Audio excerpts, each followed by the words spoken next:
Happy Juneteenth, everybody. It's Juneteenth. Or, hello, it is Juneteenth. What the fuck are you doing today?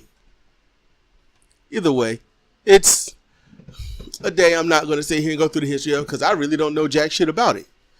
And should we know about it?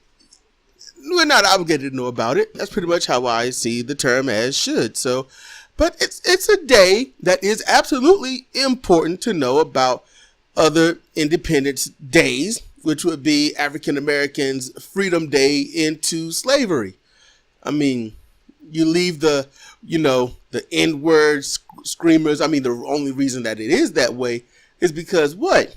Because racist white people, they're the ones that want to say the N-word with, the so bad. And, and make sure to let you know that it means that you are a lazy, worthless, shiftless, no good, non-working person that's beneath everybody's feet. You are literally only 3/5 of a person. So therefore you can't vote. You aren't worth anything. That was the whole point of the N-word. That's where, and it is, I believe, and a poor mispronunciation or representation of the word Niger. So, or Niger, whichever you want to pronounce it. So, that's why that word is so toxic, because of the meaning of it.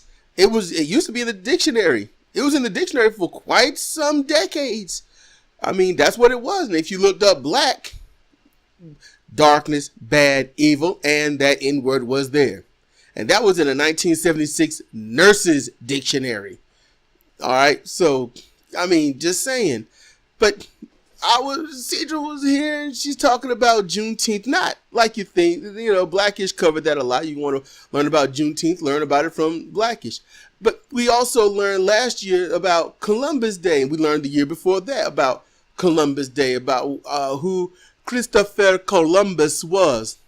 So, yeah, he was an asshole, racist, demagoguing, bigoted, genocidal, homicidal asshole. Hyper-religious. He was, you're going to have to come over here and talk. You ain't going to just stand in the back. Hyper-religious, misogynistic, raping, crusade, starting, wanting, zealot, nut job. Asshole. Christopher Columbus was exactly what Constantine was when he wanted to start the war and all this other stuff. We learned so much about our history, and our history is ugly. It's ugly. It's monstrously ugly. I mean, you have to and they didn't have lead in their water then. It wasn't about asbestos or anything. There wasn't preservatives in their foods or anything. It's just who they were. And you got to ask yourself, what the fuck is wrong with us? But I want to bring something. There's something that the topic was really about. I was wondering, what are we learning all this for? What are we learning it for? Lots of people, 25 people will have their very own reasons for why we are learning this stuff. And I think one only great reason is to learn the truth. Now, another reason would be by learning the truth of our past and who and what we are, where we come from in general, we get to see how the future will be, how to prevent the past from happening. All right. But then you have this part happening. See, learning about these genocides, learning about these mutilations, these conquerings, all of this stuff, these invasions. I mean, the United States, honestly, 400 to 600 years before it was founded as the United States, when Columbus didn't discover it, it was that dude Amerigo who discovered it first. But you don't get the credit really. Now, he discovered it, but it wasn't named. Not necessarily. It wasn't any true writing. But what happened was they didn't find America. They found the greatest land to commit a genocide on. But why learn this? What is the point? I would like to think that the greatest reason to learn all of these atrocities in history is to make sure that we go forward positively. But then you have so many, remember Nazi Germany? it rose to that because one, Hitler, when he was a kid, he was crapped on so hard by the government. Him and his family suffered. When he, through dubious means, rose to power, he was nothing but a ball of rage. It doesn't matter how well read he was. It doesn't matter, how well spoken he was. It doesn't matter the culture of paintings and whatnot that this man possessed. It doesn't matter how awesome his speeches were. And they were very charismatic. But I'm going to tell you this. All he was a rage fest. And he used everything he had learned to fulfill said quest of rage. Columbus, what was his job? Go out, see what's up, come back, report. But no, he was somebody that was looking for the Crusades. He wanted to carry the Crusades and destroy people in India. He found this land by mistake because he probably navigated wrong at one point, or the currents got a hold of him. And he found his place and said, I am going to annihilate everyone. This keeps happening. It keeps happening. And before the natives, he got to the black people down in the island areas. I can't remember what they were, but he got them raped, mutilated, cut the ears off, wore them as necklaces. He did all this kind of stuff. I mean, this is our history, and there are people that want to get that back. And it's the racist white people. How do you go from Nazi Germany, the single most hated thing in our history, the only thing in our history that was absolutely universally hated by everyone in this country was Adolf Hitler. He was the only thing. And when you think about it, he was just a pissed off guy that gave orders. And what happened in return? Was he really that bad? Well, yeah. But who was worse? Think about who was worse. Is it the guy giving the orders or the people taking them? Really? Who's worse? Because think about this. If he was, let's say me, you listen to a lot of my videos. What if I was outside shouting all of this stuff at the rooftops? We need a second party because we only have one party divided into two vying for big donor money. What if I'm talking about we need a progressive party? We need to get back the party that Henry A. Wallace lost. We need to get back the party that FDR was half a part of. Yes, it was Republicans and progressives. Yeah, two parties working together to make this country as best as they could. Also, while being pushed by minorities and other displaced people of financial wealth, financial wealth, to do good. There were uprisings here and there, and that's what happened. Lyndon B. Johnson was the exact same way. Oh yeah, was he a good guy? Was he on the liberal side? The liberal, was he on that side? Well, yeah, but he had to be pushed for civil rights. He had to be pushed. People had to be pushed to do the good things that they did. And if you have to be pushed to do something good, that tells everything about you. You are evil waiting to happen. You're just waiting for the moment when it's right to strike. And I think we should get a grip. When you hear about Juneteenth, hear about Columbus Day, when you hear about our Independence Day that's coming up, July 4th, when you hear about Veterans Day, Memorial Day, Labor Day, any of these days, it don't matter. When we think about the newest holiday that's unrecognized, which they don't have a name, so all you got is 9/11. That could be any day. You can put 5/6 if you want.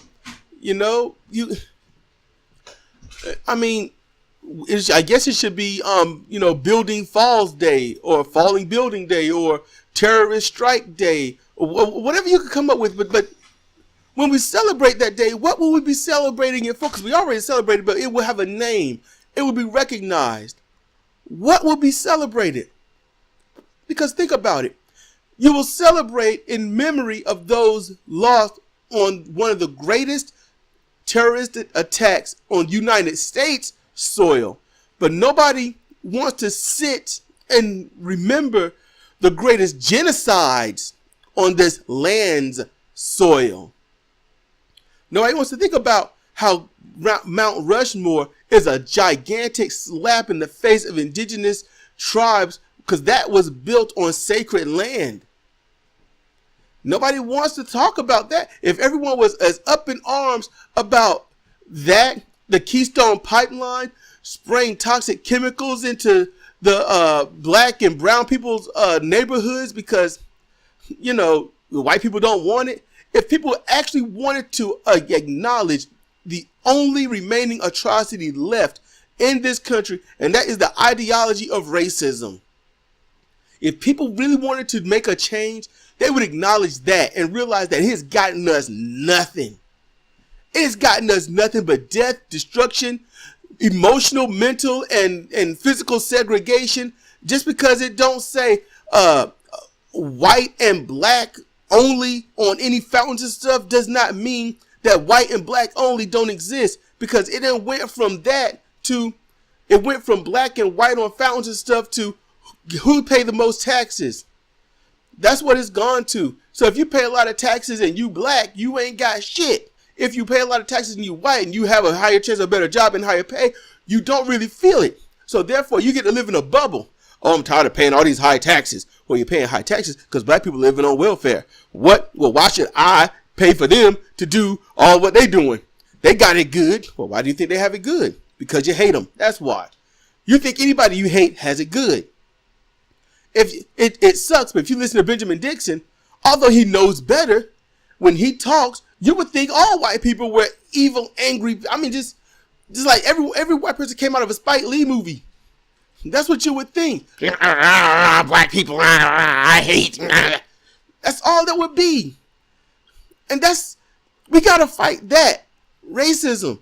Because when you destroy racism, when you actually destroy it, then you get something good. And that's where my rage come in. Because racism is simply this.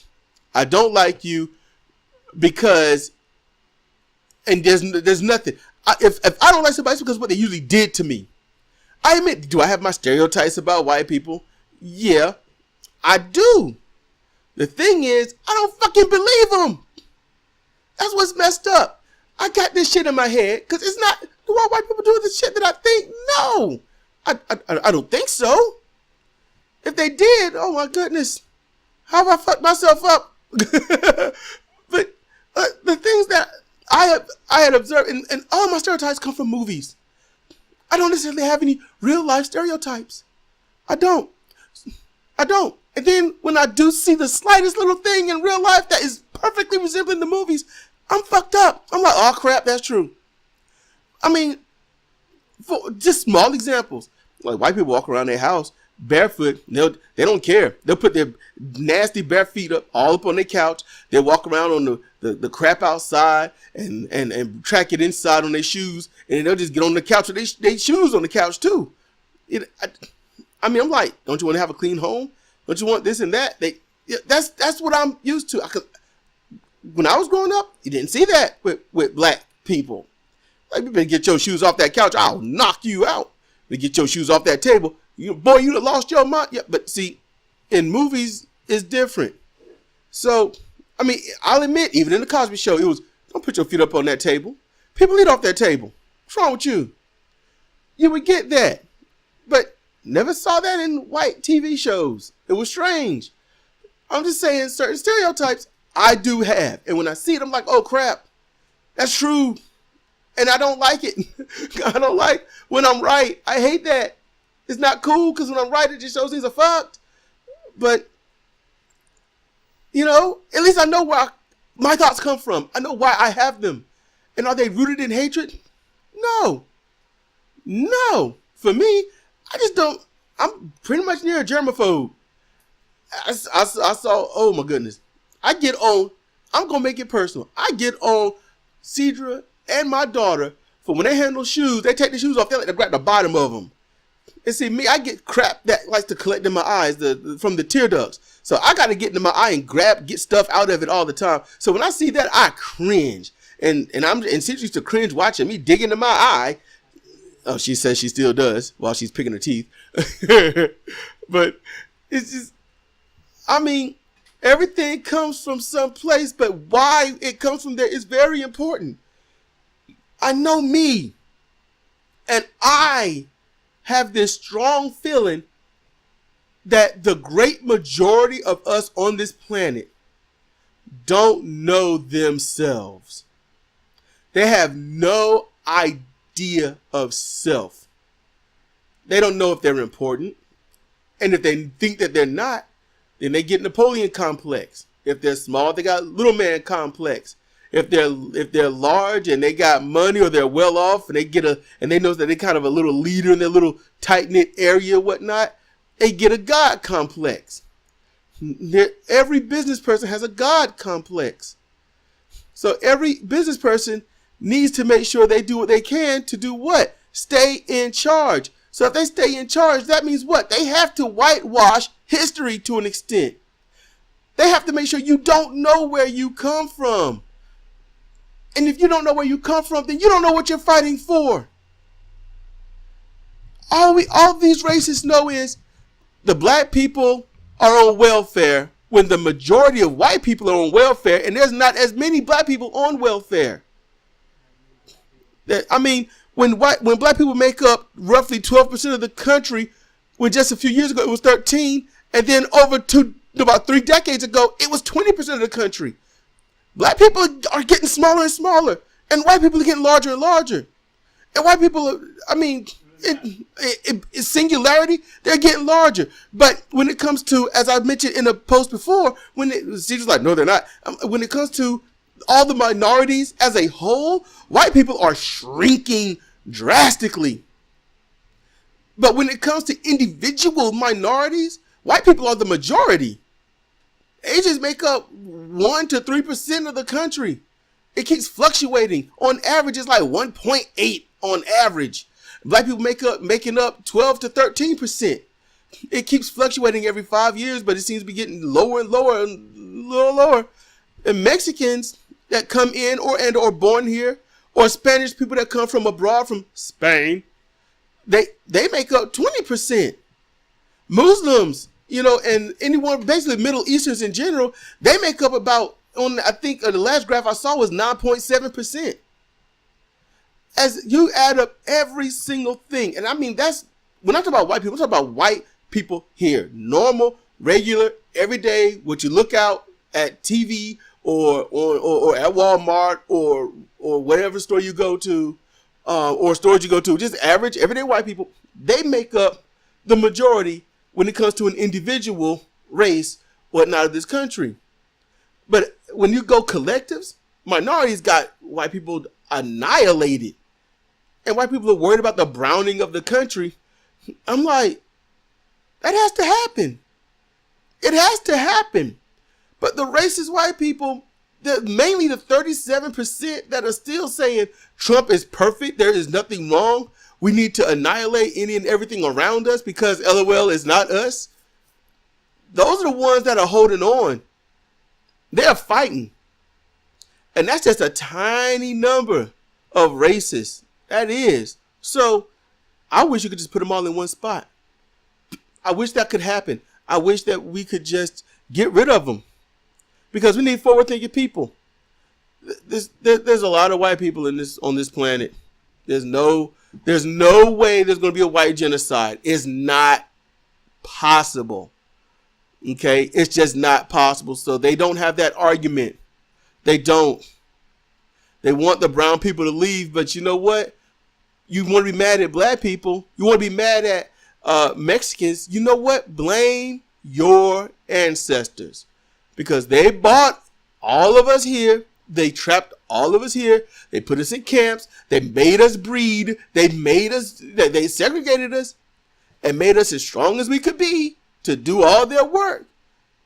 And we wouldn't be bringing up racism and all this other stuff that y'all hate and calling you racist if you were not trying to live in the past that we don't need.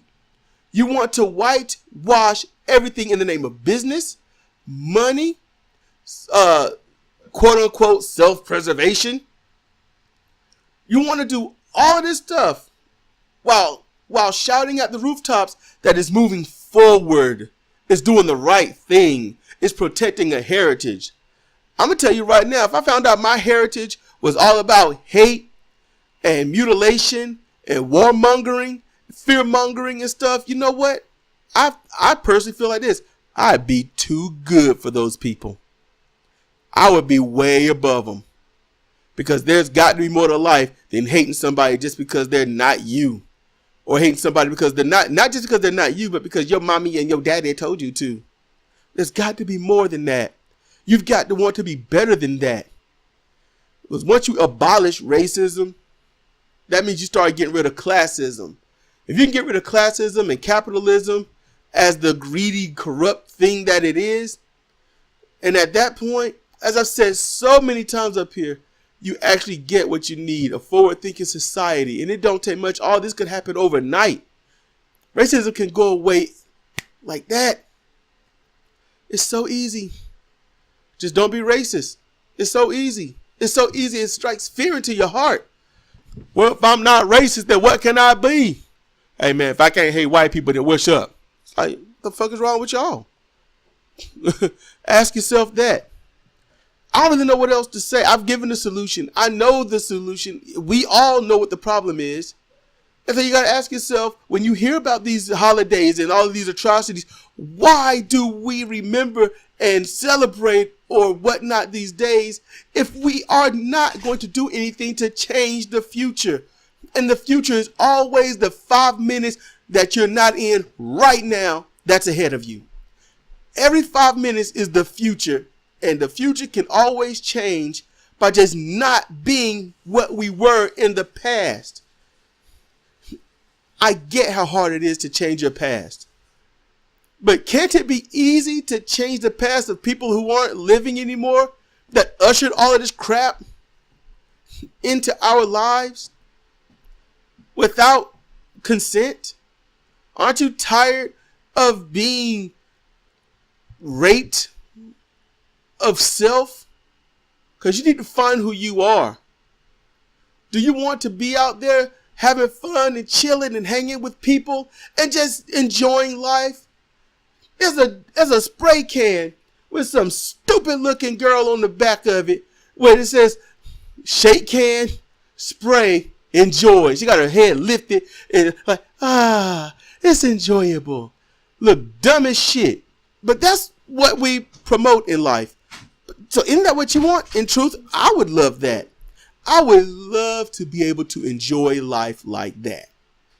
Wouldn't you? Just to sit back, lift your head and enjoy.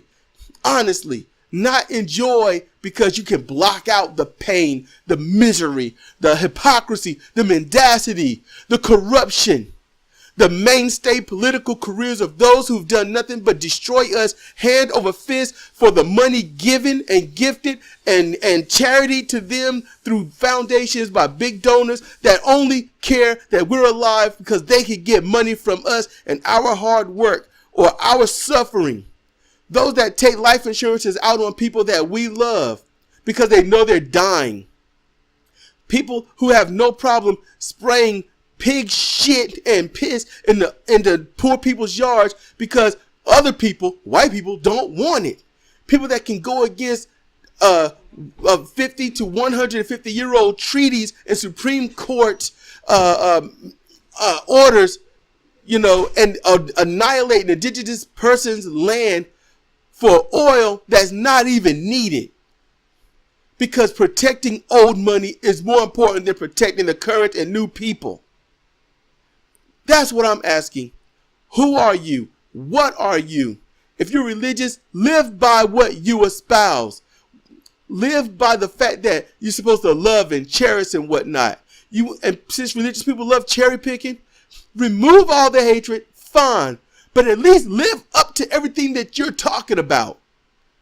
You want to get rid of those 7-headed dragons. You want to get rid of raping your drunk dad because you can't find anybody.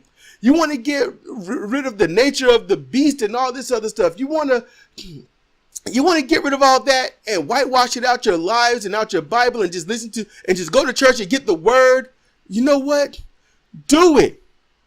But at least be intellectually honest enough to know that you're doing it and fighting for the good parts of your religion, and make sure that everyone do it, not indoctrinate and not teach them to hate or even separate, but to join, and not under the same belief or whatnot, but join just because you're somebody here, you're alive, and ain't nothing wrong with saying you're not believing what I believe, and that's fine. You want to share some pie? Would you like to watch the new Jessica Jones, The Defenders? Do you want to watch something on Netflix together? We might be good friends. Who knows? Hey, they're having the big game in there on the monitor. We can go in, share a 16 ounce here and there, and, and watch the game. All that hate gone, and you can just enjoy life. Wouldn't that be awesome? Wouldn't it? It would be beautiful to me. This is Cedric Kennedy for Comparative Reasoning. Thank you for listening.